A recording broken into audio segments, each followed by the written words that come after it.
Assalamualaikum warahmatullahi wabarakatuh. Alhamdulillah kita bisa bertemu di channel yang berbahagia ini. Dalam channel ini saya akan menyampaikan tentang tema pede dengan kekurangan kita. Kita tahu bahwa biasanya orang kalau diberi kelebihan akan lebih pede, akan lebih percaya diri, akan lebih meyakinkan. Dan sebaliknya, bila kita itu diberi kekurangan, biasanya kita akan merasa tidak pede atau minder, kurang percaya diri. Itu hal biasa. Tapi perlu kita ketahui bahwa knowing your weakness is as important as knowing your strengths, yang artinya bahwa mengetahui kelemahan kita itu sama pentingnya dengan mengetahui kekuatan kita. Al-Quran sebagai rujukan pertama juga menegaskan tentang percaya diri dengan jelas, yang menjelaskan dalam beberapa ayat. Di antaranya adalah surat Ali Imran ayat 139. Wala tahinu wala tahzanu wa antumul a'launa in kuntum mu'minin. Yang artinya, janganlah kamu bersikap lemah dan janganlah pula kamu bersedih hati, padahal kamu adalah orang-orang yang paling tinggi derajatnya jika kamu orang yang beriman pada Allah. Kemudian surat At-Taubah ayat 40, la tahzan innallaha ma'ana. Janganlah engkau bersedih karena sesungguhnya Allah bersama kita.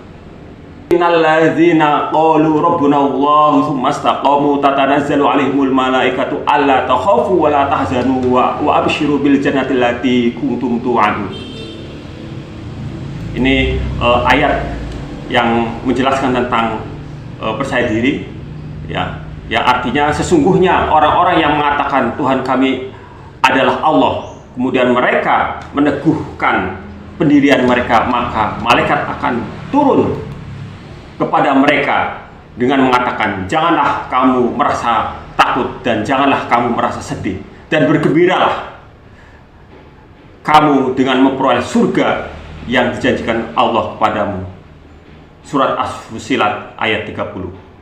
Kemudian ada juga hadis Nabi yang menjelaskan tentang pentingnya percaya diri bagi kita sebagai manusia. Sebagaimana hadis yang diriwayatkan dari Abdullah bin Abbas radhiyallahu anhu, ya, qala Rasulullah SAW, ihris alama yanfa'uka wasta'in billah wala ta'jiz wa in asobaka syai'un fala taqul law inni fa'altu kadza kana kadza wa kadza walakin qul qadarallahu wa ma syaa fa'ala fa inna law taftahu amal syaitan, rawahu Muslim.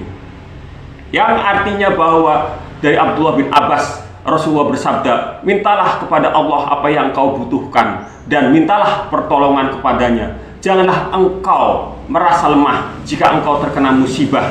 Janganlah engkau mengatakan, seandainya aku berbuat begini dan begitu, tentu akan begini dan begitu.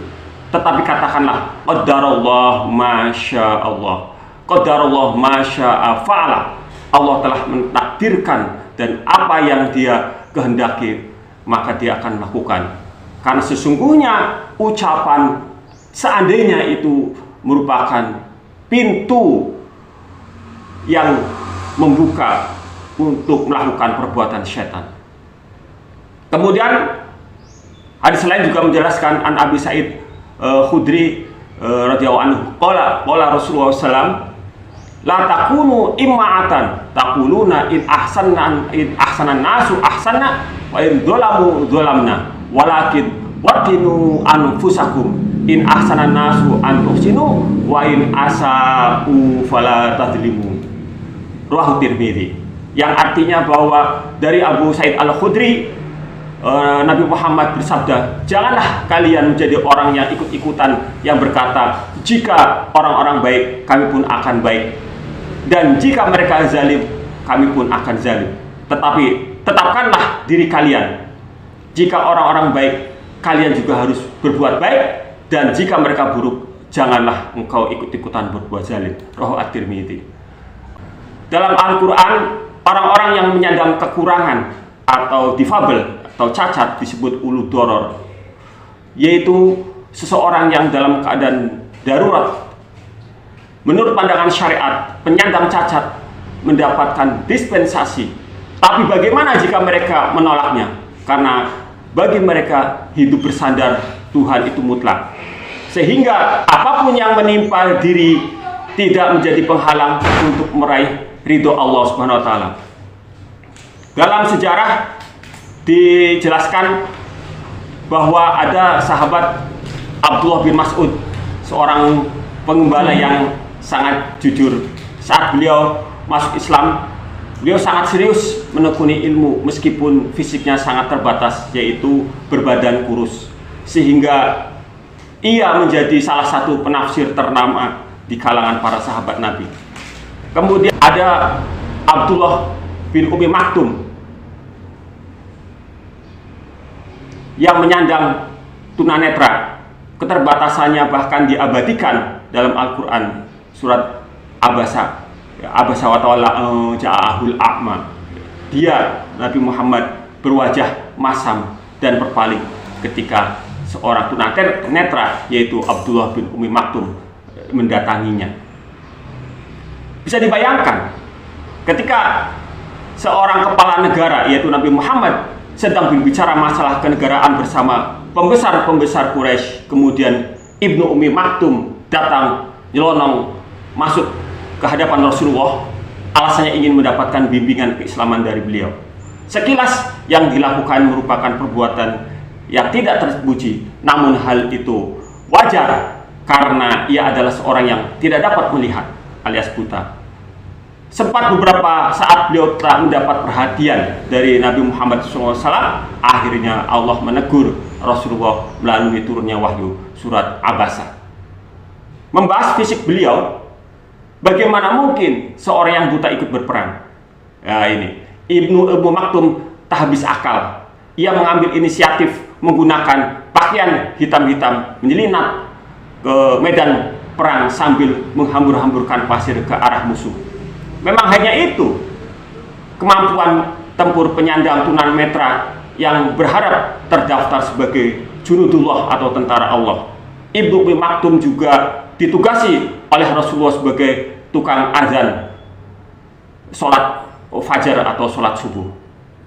Kemudian contoh lain sahabat yang memiliki keterbatasan, yaitu ada Amr bin Jamuh, salah satu sahabat Nabi yang memiliki keterbatasan fisik pada kakinya, atau beliau adalah orang yang pincang, namun memiliki keuletan luar biasa dalam berbisnis, sehingga ia memberikan hartanya untuk agama Allah tanpa pikir panjang sedikit pun. Tapi ia tidak puas dengan amal-amal materialnya itu. Beliau ingin ikut andil menjadi tentara Allah dalam perang Badar. Pada kesempatan perang Uhud, Amr bin Al-Jamuh mendatangi Rasulullah untuk izin berperang yang kedua kalinya. Karena pada izin pertama kalinya dalam perang Badar ditolak oleh Rasulullah. Tidak ingin keinginannya ditolak, akhirnya ia memberi pernyataan menohok kepada Rasulullah. Ya Rasulullah, apakah surga tidak boleh diinjak oleh orang yang berkaki pincang begini? Tegasnya, tiba-tiba anaknya juga datang untuk menghimbau Rasulullah supaya tidak memperbolehkannya. Namun kali ini Nabi tidak memandang dengan kacamata syariat. Alhasil Amr bin Jamuh diizinkan untuk perang dalam perang Badar. Selanjutnya ada juga sahabat Nabi yang memiliki kekurangan, yaitu Julaibib radhiyallahu an, yang dia merasa serba kekurangan dalam hidupnya, termasuk salah satunya dalam masalah fisik yang berbeda dengan sahabat-sahabat Nabi Muhammad SAW lainnya, di mana justru mereka dianugerahi fisik yang tampan dan gagah serta finansial yang cukup, tapi ia merupakan orang yang hidup sebatang kara sehingga ia beranjak dewasa. Dari segi fisik, Julaibib ini memiliki ciri fisik yang berkulit gelap, pendek, dan sedikit bungkuk, sementara kakinya pun kering dan pecah-pecah.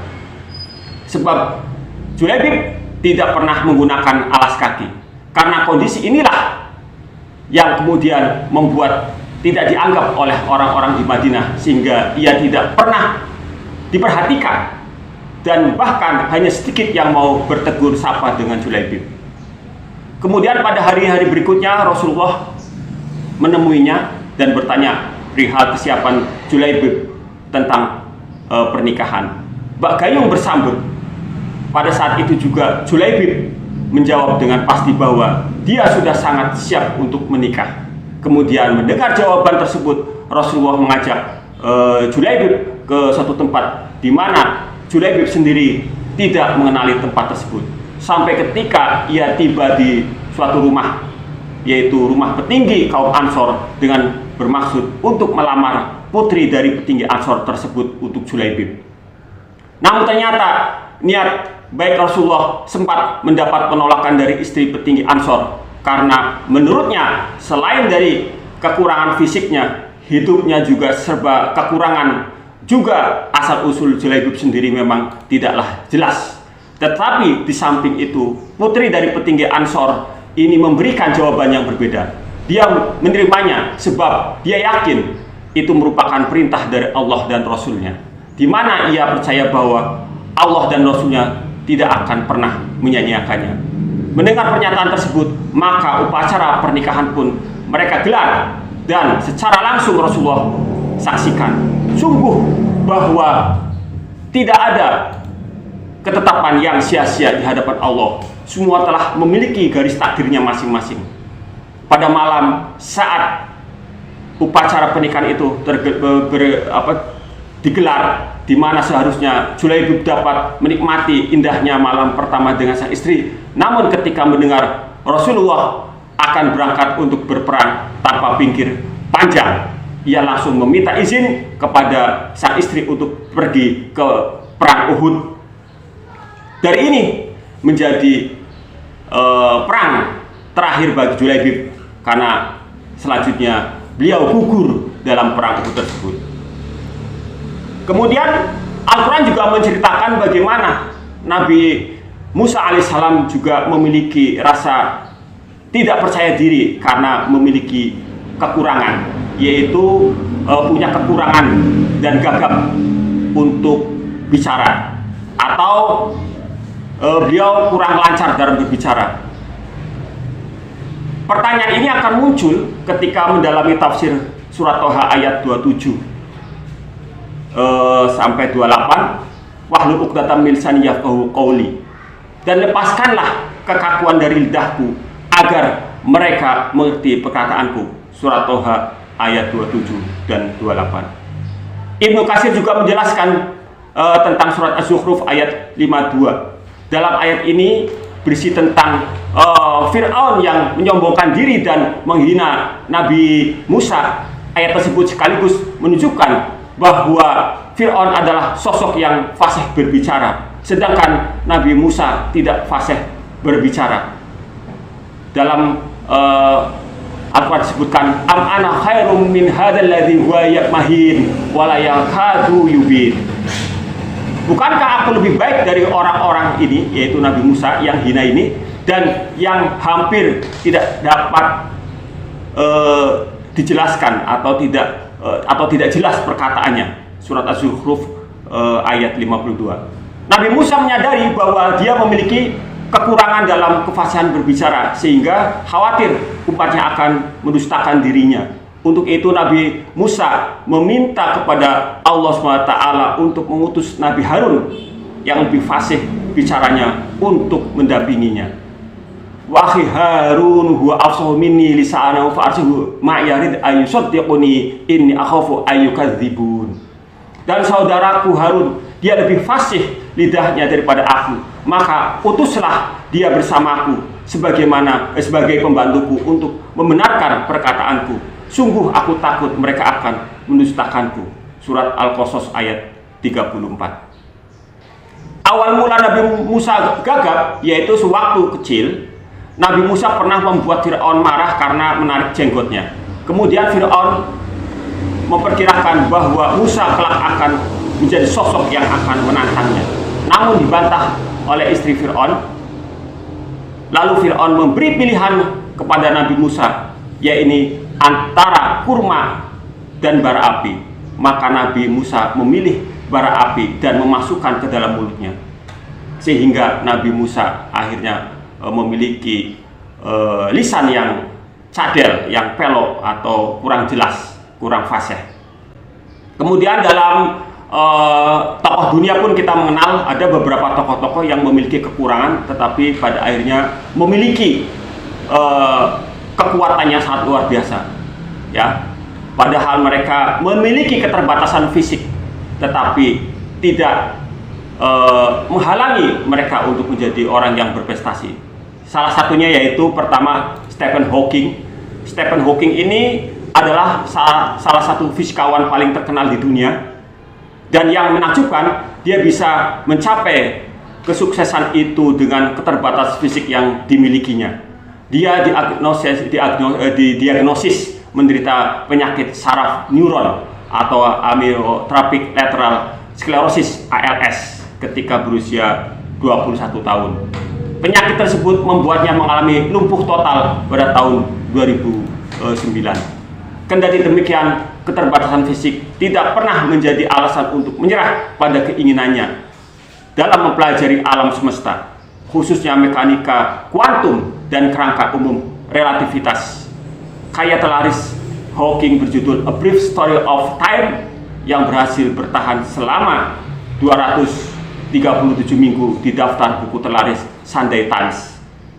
Kemudian yang kedua ada juga Franklin Delano Roosevelt. Roosevelt sebagai salah satu presiden Amerika yang terhebat lantaran berhasil menjadikan Amerika sebagai salah satu negara pemenang Perang Dunia Kedua.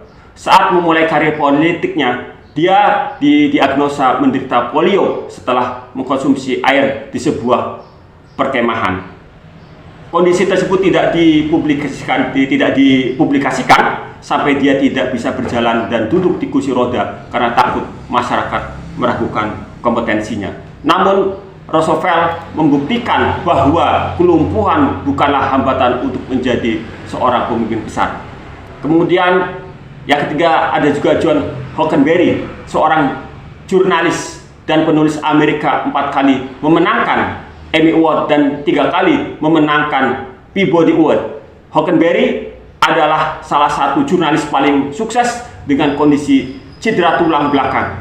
Dia bekerja untuk Deadline pada akhir 90-an dan menjadi salah satu jurnalis pertama yang menggunakan kursi roda di Amerika. Dia juga menulis buku Moving Violation, War Zones, kemudian ada With Chairs, ya, dan Declaration of Independence, dan telah menjadi penyiar radio di The Takeaway, program berita nasional yang secara langsung disiarkan di radio publik sejak tahun 2008. Kemudian yang keempat ada juga Stevie Wonder, salah satu penyanyi yang dicintai sampai saat ini. Stevie Wonder adalah seorang musisi, penyanyi dan penulis lagu yang lahir dengan kondisi mata buta. Ia lahir 6 minggu lebih awal sehingga pembuluh darah di belakang matanya yang belum sempurna membuatnya terlahir tanpa bisa melihat dunia. Dianggap sebagai anak ajaib, Stevie Wonder menandatangani kontrak dengan label rekaman pertamanya pada usia 11 tahun.